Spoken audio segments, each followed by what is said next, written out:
السلام علیکم ورحمۃ اللہ وبرکاتہ۔ دوستو، آپ سب پر ایک سچے بھگوان کی شانتی اور سلامتی ہو۔ آئیے آج ہم قرآن کریم کا دوسرا چیپٹر سمجھنے کی کوشش کرتے ہیں۔ قرآن کریم کو جب بھی ہم پڑھتے ہیں، سنتے ہیں یا دیکھتے ہیں تو ہمارے ذہن میں ہونی چاہیے یہ کہ یہ ایک سچے بھگوان کا کلام ہے، کسی انسان کی بات نہیں ہے، کسی انسان کے خیالات اس میں نہیں ہیں، یہ ایک سچے بھگوان کا سندیش ہے۔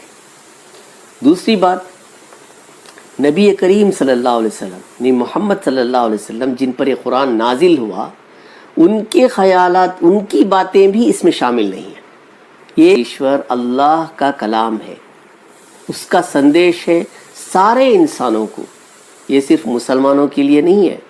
یہ کتاب، یہ قرآن کریم صرف مسلمانوں کے لیے نہیں ہے، یہ ہندوؤں کے لیے بھی ہے، کرسچن کے لیے بھی ہے، بدھ مذہب کے لیے بھی ہے، سارے لوگوں کے لیے ہے یہ کتاب۔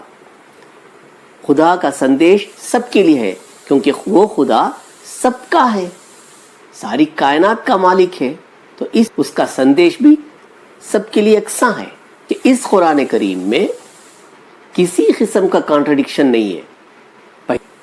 بہت ساری پرانی مذہبی کتابوں میں بہت سارے سائنٹیفک ایرر ہیں، لیکن قرآن کریم میں ایک بھی آپ سائنٹیفک ایرر نہیں پائیں گے۔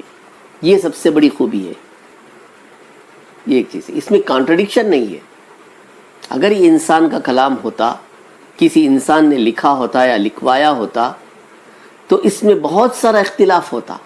اس کو سارے لوگ پڑھنا چاہیے اور اس سے فائدہ حاصل کرنا چاہیے۔ آئیے قرآن کریم کا دوسرا چیپٹر، جس کو ہم سورۃ البقرہ کہتے ہیں، چیپٹر کا نام جو ہے بقرہ، سورۃ البقرہ۔ سورہ کا مطلب چیپٹر، بقرہ کا مطلب گائے۔ قرآن کریم کے چیپٹرز کے جو نام ہے، جیسے پہلا چیپٹر ہم نے پڑھا سورۃ الفاتحہ، فاتحہ کا مطلب بگننگ۔ اب یہ سیکنڈ چیپٹر کا نام ہے سورۃ البقرہ، یعنی chapter the cow. Us chapter کو بقرہ کا نام کیوں دیا گیا؟ کیونکہ اس چیپٹر میں ایک گائے کا واقعہ ہے، ٹھیک ہے۔ اس لحاظ سے کسی بھی چیپٹر میں کوئی امپورٹنٹ اہم بات ہے تو اسی نام سے اس چیپٹر کا نام رکھ دیا جاتا تھا۔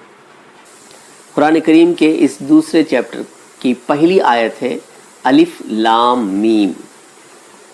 یہ عربک لیٹرز ہے، الف لام میم، اس طرح سے۔ اس کے بعد کہا گیا ذالک الکتاب لا ریب فیہ ھدی للمتقین۔ الف لام میم، یہ اس کا مطلب کیا ہے؟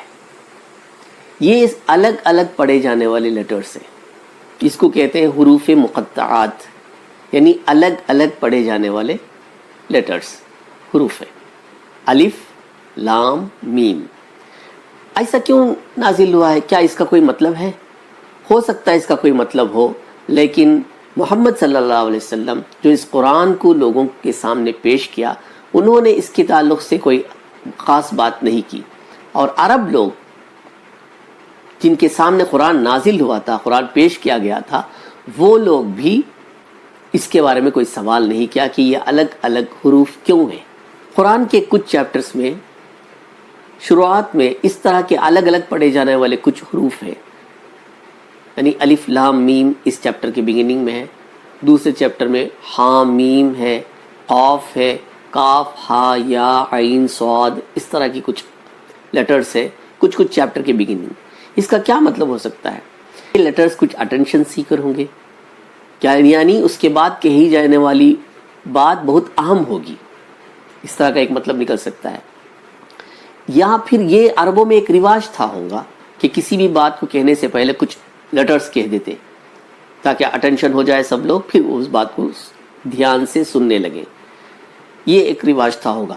کیونکہ اس کے بارے میں کوئی سوال نہیں کیا تھا اس وقت، کوئی صحابہ جس کو جنہوں نے قرآن سنا، انہوں نے اس کے بارے میں کوئی سوال نہیں کیا، تو اس کا مطلب ہے اس رواج میں وہ ایک عام بات تھی ہوگی۔ بلکہ اس کے بارے میں ایک حدیث مشہور ہے کہ محمد صلی اللہ علیہ وسلم نے فرمایا میں نہیں کہتا کہ الف لام میم ایک لیٹر ہے، بلکہ انہوں نے فرمایا کہ الف ایک لیٹر، لام ایک لیٹر، میم ایک لیٹر ہے، ہر لیٹر کے پڑھنے پہ آپ کو ثواب اور نیکیاں ہیں۔ تو اس سے پتہ چلتا ہے کہ قرآن کو جب پڑھتے ہیں، ہم تلاوت کرتے ہیں، تو اس سے ڈھیر ساری نیکیاں ہم کو ملتی ہیں۔ ہر لیٹر پڑھنے پہ ہم کو نیکیاں ملتی ہیں، ہر حرف پڑھنے پہ ہم کو نیکیاں ملتی ہیں، ہر آیت پہ ہم کو نیکیاں ملتی ہیں۔ قرآن کریم چونکہ ایک سچے بھگوان کا کلام ہے، ایک سچے ایشور اللہ کا کلام ہے، اس کی وجہ سے اس کا پڑھنا ہی نیکی اور ثواب کا کام ہے۔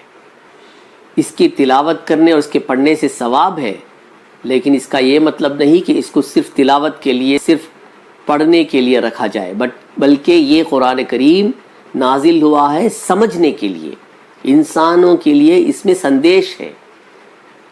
ہمارے کچھ لوگ یہ عادت بنا لیے ہیں کہ صرف اس کو پڑھتے ہیں، لیکن اس میں کیا لکھا ہوا ہے یہ سمجھنے کی کوشش نہیں کرتے۔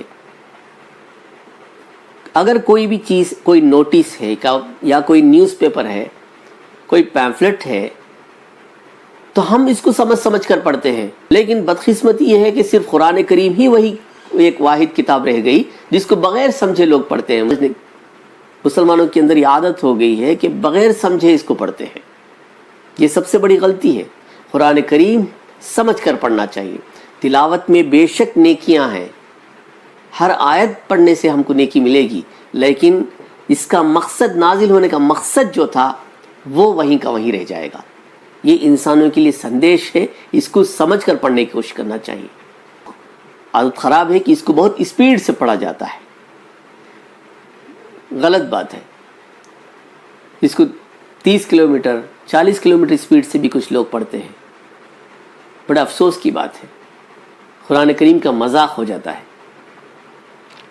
اس کی تلاوت کرنا چاہیے، ٹہر ٹہر کر اس کو پڑھنا چاہیے، سمجھنے کی کوشش کرنا چاہیے۔